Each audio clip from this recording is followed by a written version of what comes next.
औज़ुबिल्लाहिमिनश्शैतानिर्रजीम बिस्मिल्लाहिर्रहमानिर्रहीम। मैं हूं मोहम्मद फुरकान और आज की हमारी वीडियो का जो टॉपिक है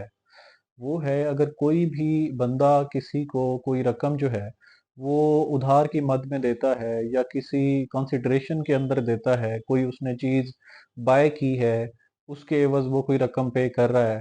तो उसमें कौन सी ज़रूरी जो तदाबीर हैं, जो एहतियाती तदाबीर हैं जो करनी चाहिए ताकि मुस्तकबिल में आप किसी भी परेशानी से जो है वो बच सकें।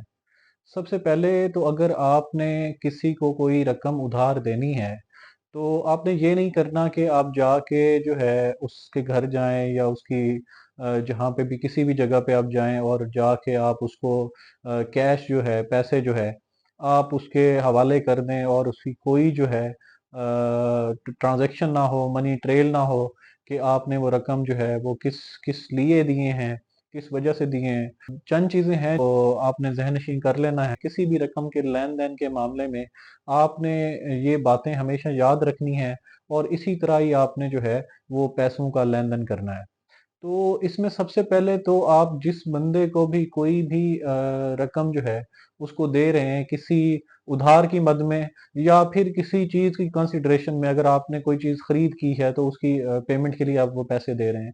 तो सबसे पहले तो आपने वो रकम जो है वो उसकी आपने कोई स्टैम्प पेपर के ऊपर जो है कोई तहरीर कर लेनी है और तहरीर के अंदर जो है आपने वो सारी बातें लिखनी है कि आप किस चीज़ के एवज़ कितनी रकम दे रहे हैं और अगर आपने वो ट्रांज़ैक्शन की है बैंक अकाउंट में, तो आप वो बैंक अकाउंट की जो है वो डिटेल कि किस बैंक अकाउंट के अंदर कितनी रकम जो है वो आपने डिपॉज़िट की है, वो सारी तफ़सील जो है वो आप लिखेंगे उस स्टैम्प पेपर के अंदर और रकम लेने वाला है उसका आप हवाला देंगे कि इसका ये बैंक अकाउंट है और इसके बैंक अकाउंट के अंदर मैंने ये रकम जो है ये डिपॉज़िट की है। और दूसरा जो है आपने जो ज़हन में बात रखनी है वो ये कि आप जिस बंदे के साथ लेन-देन कर रहे हैं, आपने रकम जो है वो उसी बंदे के अकाउंट में भेजनी है। आपने अगर किसी को कोई पैसा उधार देना है या किसी चीज़ के एवज़ कोई पैसे देने हैं, तो वो आपने उसी बंदे के अकाउंट में भेजने हैं पैसे जिस बंदे के साथ आपका लेन-देन है। आपने ये नहीं करना कि आपका लेन-देन ए के साथ है तो आपने जो है वो रकम, वो ए कहता है कि जी आप बी के अकाउंट में पैसे भेज दें, तो वो मुझे दे देगा। तो आपने इस तरह नहीं करना, आपने उसी बंदे के अकाउंट में पैसे भेजने हैं जिसके साथ आपका लेन-देन हो। क्योंकि कल को अगर वो बंदा पीछे हटता है अपनी बात से और आप जो है रिकवरी के लिए अगर अदालत में रुजू करते हैं, तो कोर्ट आपसे ये पूछेगी कि आपके पास क्या प्रूफ है कि आपने जो है इस बंदे को, फलां बंदे को पैसे भेजे थे। तो आप जब बताएँगे अदालत को कि मैंने बी के अकाउंट में पैसे भेजे थे, आपसे अदालत ये सवाल करेगी कि आपने अगर बी के अकाउंट में पैसे भेजे थे, तो आप तो ए के खिलाफ आए हुए हैं अदालत के अंदर। आपके पास सबूत है तो ए को ही रकम आपने भेजी। ये दूसरा ये कि आपने जिसके साथ लेन-देन करना हो, आपने उसी के अकाउंट में पैसे भेजने हैं, ना कि किसी दूसरे शख्स के, उसके चाचे, मामे, ताए किसी के अकाउंट में आपने पैसे नहीं भेजने। इवन कि उसके भाई के अकाउंट में भी नहीं भेजने। आपने सिर्फ़ उसी शख्स के अकाउंट में पैसे भेजने हैं जिसके साथ आपका लेन-देन हो रहा है। तीसरी बात ये आपने याद रखनी है हमेशा कि अगर आपका कहीं पे कोई रकम का लेन-देन है, तो उसकी सिक्योरिटी के लिए उसकी एहतियाती जो है तदबीर आप जो कर सकते हैं, वो उसके लिए आप उनसे कोई नेगोशिएबल इंस्ट्रूमेंट भी ले सकते हैं। जैसे कि आप उनसे अगर आपने किसी को पैसे दिए हैं और उसने फिर 6 माह के बाद आपको पैसे वापस करने हैं, तो आप उन्हीं के नाम का जो है बैंक अकाउंट हो और उसी के अकाउंट का आप जो है ना उससे उतनी कीमत का 6 माह बाद का चेक भी ले सकते हैं। और ये एक आपके पास ऐसा एक प्रूफ भी आ जाएगा और दूसरा ये कि आपको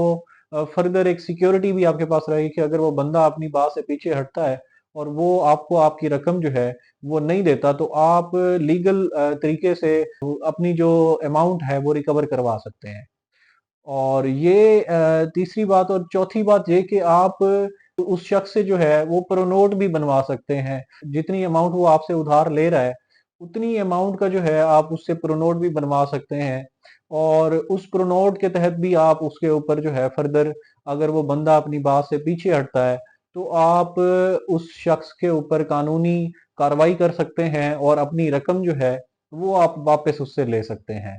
तो ये चंद एहतियाती तदाबीर जो हैं, ये अगर आप अपनाएंगे अपनी ज़िंदगी में और इन बातों को याद रखेंगे, तो इंशाल्लाह उम्मीद करता हूँ कि कभी भी आपको ये परेशानी नहीं होगी और कोई भी बंदा जो है वो आपके साथ चीट नहीं कर सकेगा, क्योंकि उसे पता होगा कि अगर मैंने इसके साथ किसी भी किस्म का कोई फ्रॉड करने की कोशिश की तो ये बंदा कानूनी तौर पे जो है ये अपना कार्रवाई कर सकता है और मुझे जो है वो मुश्किलात हो सकती हैं और जेल भी जाना पड़ सकता है। तो इसी डर की बुनियाद पे जो है वो कभी भी आपके साथ वो फ्रॉड नहीं करेगा। अच्छा, इसमें बाज़ औक़ात लोग इसी तरह करते हैं कि वो कोई भी रकम है उसका लेन-देन बिना किसी स्टाम्प के, बिना किसी तहरीर के वो कर लेते हैं और उसके बाद फिर उनको परेशानी उठानी पड़ती है और अगला बंदा जो है वो अपनी बात से मुकर जाता है। वो कहता है जी मैंने कब आपसे पैसे लिए थे? मैंने तो कोई रकम नहीं ली आपसे। तो फिर बाद में जो रकम देने वाला शख्स होता है उसके लिए परेशानी होती है, ज़ाहिर-सी बात है। तो जब आप इन सब बातों को ज़हन-नशीं करेंगे और आप इन सब बातों पे अगर अमल करेंगे, तो उम्मीद करता हूँ कि आपको मुस्तकबिल में परेशानी नहीं उठानी पड़ेगी। और इवन कि हमारे दीन में भी यही बात हमें बताई गई कि जब भी किसी के साथ लेन-देन करें तो आप उसको जो है वो लिख लें, तो वो आपके लिए बेहतर है। और यही चीज़ जो है कानून के अंदर है कि अगर कोई बंदा किसी से कोई लेन-देन करता है, तो उसके पास कोई ऐसा डॉक्यूमेंट है जो उस लेन-देन को प्रूव करे, तो फिर ही कानून जो है वो आपका साथ देगा और आपको आपकी रकम वापस दिलवाएगा। अदरवाइज़ अगर आपके पास कोई चीज़ रिटन में नहीं होगी, तो अदालत भी जो है वो आपको जो है वो रिलीफ नहीं दे सकती और ना वो आपको आपकी रकम वापस दिलवा सकती है, क्योंकि कोई ऐसी चीज़ साबित नहीं करेगी कि आपने फलाँ शख्स को कोई कर्ज़ दिया है या कोई अमाउंट दी है। तो उम्मीद करता हूँ कि आपको जो ये जो लीगल मालूमात है, ये पसंद आई होगी। इंशाअल्लाह ताला मिलते हैं नेक्स्ट टॉपिक के साथ। अल्लाह हाफ़िज़।